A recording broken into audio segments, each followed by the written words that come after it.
Hey guys, sorry I'm not able to be there today, but since I'm not there to help with today's presentation in lab, I have put together a presentation on a neurological phenomenon that ties into many of the things you have already learned in A&P regarding the brain, the nervous system, and now the senses. Now that Jackie has taken you through some of the anatomy and physiology of the eye, I would like to introduce you to synesthesia. Synesthesia is a neurological phenomenon that occurs in the brain. Its name comes from two Greek terms, the first being syn, which means together, the second being aesthesis, which means sensation. So essentially, the term synesthesia means the togetherness of senses, or the brain's blending of senses. So what happens is that one stimulation, instead of triggering one response, or one sense, one stimulation triggers two or more senses. This triggering of multiple senses is completely involuntary. So this neurological phenomenon is involuntary fusion of the senses. So the brain is interpreting multiple senses instead of just one. For synesthetes, this interpretation, so whatever it is that they might see or sense or feel, are very consistent for them. They are highly distinct, and they almost are tangible. They are that real. So when I say tangible, what I mean is that there are two different forms of synesthesia. It can be projecting, so projecting being as if it's a real visualization. So what they're doing is they're seeing perhaps colors, shapes, forms, or numbers, as opposed to associative, which is a triggering of a strong connection. So associative can be a strong feeling and involuntary connection between various stimuli and the sense that triggers it. So who are these people? Who can be synesthetes? Well, anybody could be a synesthete. It can be a woman or a man. It could be a left-handed or right-handed person. However, there's a tendency for more women than men to be synesthetes, more left-handed people than right-handed people to be synesthetes. In biological families, they've seen that there is more of a tendency for it to occur. So genetics is definitely a factor. And there are larger numbers for 1 in 200 that could be synesthetes. However, the greatest number, the most significant number, is that as many as 1 in 23 people can have synesthesia. And these typically tend to be people who are very artistic, very creative, they have great memories, and they have perfect pitch. Now, to be a synesthete, do you have to be artistic? Do you have to have perfect pitch? No, not at all. These are just some of the tendencies.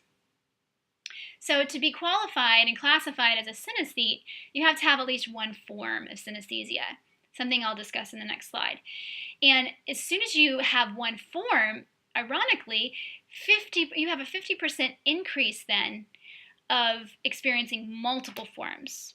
So the majority of synesthetes out there, they don't experience just one form of synesthesia. They actually have multiple forms that they experience.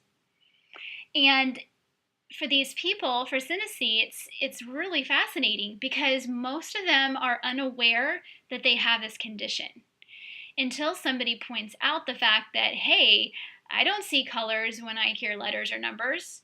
Why do you? Until that's brought to their attention, they think it's normal. They're not even aware that they have it. So, in fact, there's a very good chance that there are some synesthetes in this room, and you may or may not be aware that you have synesthesia. So synesthesia is not a condition or disorder that is classified in the DSM manual or any other medical manual for disorders or diseases. And that is because it does not, supposedly, interfere with normal everyday life. However, that statement is definitely up for debate because learning certainly can be affected for a true synesthete who has multiple forms of synesthesia. So the train of thought is, well, how is this occurring? How are the processes? What are the processes for this to occur? Well, there are two. Some schools of thought believe that it is a bleeding over from different sensory regions or cortices, And then another school of thought is that it's a hyperactivity or hyperconnectivity within the various regions of the brain, which then in turn produce multiple sensations when only one should be experienced. And as you can see from the picture on the slide, thanks to functional MRI scans now, the synesthete's brain is extremely active. As you can see, compared to the non-synesthete, when senses and sensations are occurring, the synesthetes are very, very active, which makes sense because they're expressing and they are experiencing multiple sensations instead of just the one that should be triggered. There are as many as 60 different forms of synesthesia, which is incredible. Now, I just have 5 listed because these are the 5 most, I guess I should say, better known out there. Not necessarily the most important, but definitely the ones that I think people tend to hear the most about. So the first being grapheme synesthesia. And this is basically where color is put to letters and numbers. Chromesthesia is where color is put to sounds. And then number form is where the brain forms a spatial or mental map when they hear numbers or dates. The fourth is called lexical gustatory, so this is associating taste or smell to graphemes or phonemes. And then the fifth that we'll talk about is personification.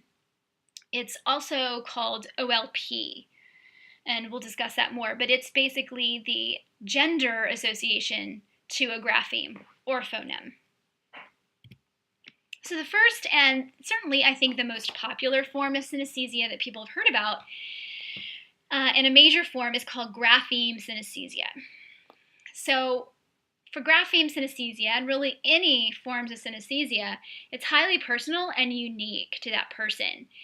What they do is they associate a color to a letter or a number or words. So any grapheme or phoneme that has a color associated to it when they either read it or they see it or they hear it is going to be known as grapheme synesthesia. And a grapheme, you guys probably know, is the smallest meaningful contrastive unit in a writing system.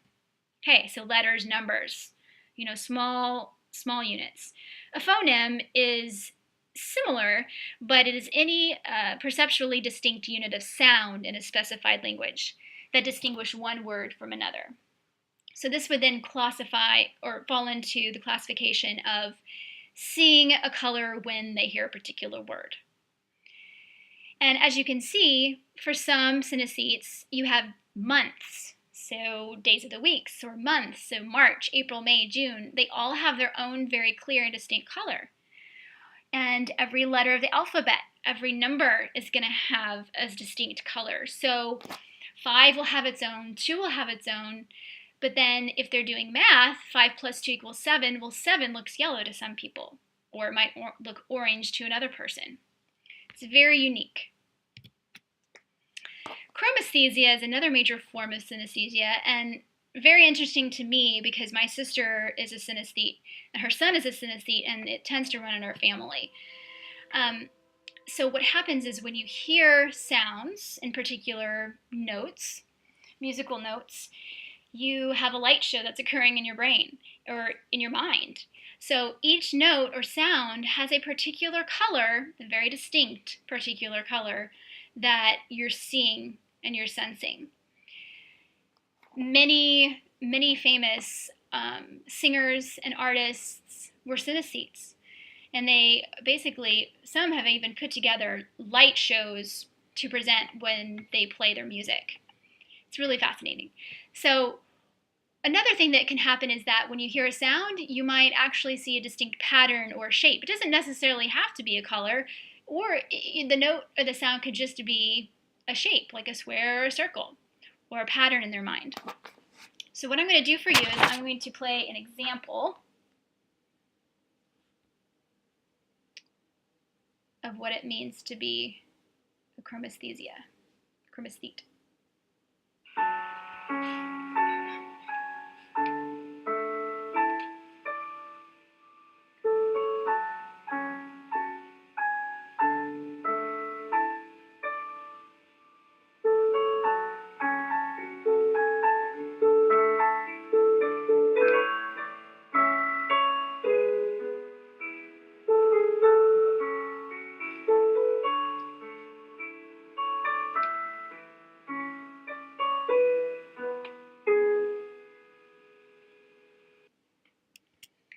So that is, let me get back to the slideshow here. So that's exactly, not exactly, but that is what some people see when they're experiencing their form of synesthesia, which is chromesthesia. So for instance, when my sister hears music, when she plays music, we're both musicians, she sees color. And it has meaning for her. So the way I interpret music and the music score that you might see here on the slide, the way I interpret it is very different than what she sees. Because she literally is seeing something, as if it's a color that's being projected. All right, so moving on to the third form, the number form. This is a lesser form or more minor form of synesthesia, but it definitely occurs. In fact, my sister experiences this as well. It's basically with any number or date, it's a spatial orientation of those numbers within your mind or your brain. So you can't just think of just one number and have it in your mind. You have a sequence or a pattern. So as you can see, this one in the right-hand corner, not only is it a pattern, a sequence, but it's also colored. For some people, words and dates and months can also take this number form. So it's a spatial awareness because if you say May, it might be to your far left corner. Whereas if you say January for a person, it feels to them, it's associated and it feels like it's behind them. If they were to reach behind them, they could grab that month itself and hold it. It's very tangible. Another form, and a lesser form, is called gustatory synesthesia. And gustatory synesthesia is where you have a smell or a taste that is associated with a grapheme, a phoneme, or a word, whatever it might be. So, for instance, when somebody says, or they read or think the word strawberry, they also think the color blue, which could be very confusing because when you're young and you're learning about strawberries, you're also learning that strawberries are going to be red. But for you, if you're a synesthete and you hear or read strawberry and think blue, then it can be very disturbing when your mom or your father is telling you something different. Another word could be associated with something different as well. So say chair, chair is a physical being. It might also be orange when you say the word chair or read it, but it also can be associated with blueberries. So maybe they taste blueberries when they hear or read the word chair. So your name tastes like purple, green, orange. So I say Jamie, that might actually have a color associated to it for somebody, or it might have a taste associated as a synesthete. The last one we're going to talk about is personification synesthesia. It is also a lesser form of synesthesia, and it's also called ordinal linguistic personification. So basically, it is the personification or the gender association to letters, numbers, words, sounds, anything. So it's for the sensory world, it's the emojis and emoticons, because literally a letter or a number could be male or female, or it could be happy or it could be sad. As you see here for the alphabet that's listed are numbers, right? They have expressions. Some are sad, some are happy, some are male, some are female. Or it could be for letters. In the picture below that, you can see that some are associated, they're all associated with males, but they're also associated with an emotion. So it's just associating a gender to a grapheme or a phoneme. So why do I bring this up? Why is it important? Why do we really care? Well, I think we should care because if probably the majority of you guys in this room are going to be going into some sort of profession in the healthcare community, okay? So healthcare profession. And because of that, it's going to be important when you have clients that come in and say, hey, I have a problem. My child is not able to learn this or that. I think that he has dyslexia or dysgraphia and he's having a hard time learning his words, or he's having a hard time learning his math. Learning is definitely going to be affected, because if you think about the tools that we use to teach our children how to learn numbers and how to learn letters, well, look at all these colors. If you're a synesthete and my S does not match the S color that is on that magnet that I stick on my refrigerator, well, that's going to be making it very difficult, and it's going to be extremely confusing. And like I mentioned, 1 in 23 people can have synesthesia, most of them unknowingly until they're adults. So the confusion and misunderstanding and just the frustration alone is a reason to be aware of this. And for you all who are going into the healthcare profession, it could mean a misdiagnosis. So you have to remember that for every synesthete, their experience is unique.